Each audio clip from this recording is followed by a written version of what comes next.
अब सरवा के बहिन के लभरिया धैले बा।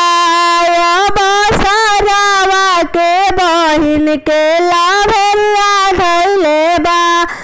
अब आई जाना सासरम के गलिया लभरिया तोहर छूट जाई ना।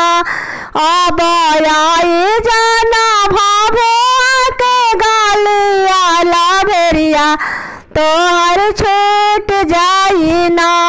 अब आई जाना आरा के गलिया लभरिया तोहर छूट जाई ना।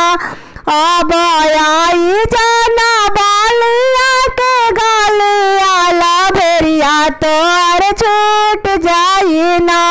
अब ससरम के गलिया मिला ले हमार पापा ना। अब भभुआ के गलिया मिला ले हमार चाचा ना।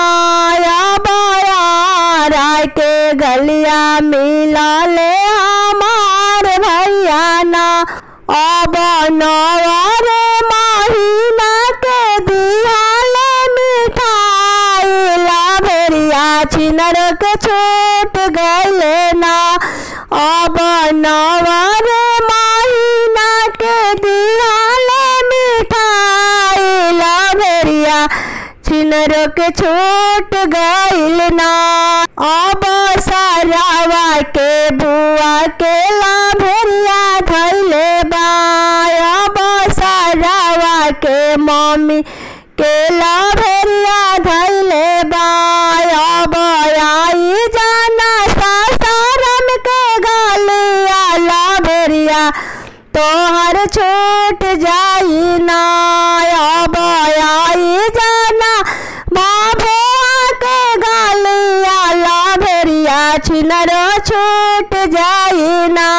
अब आई जाना यारा के गलिया लभरिया छिनर छूट जाई ना।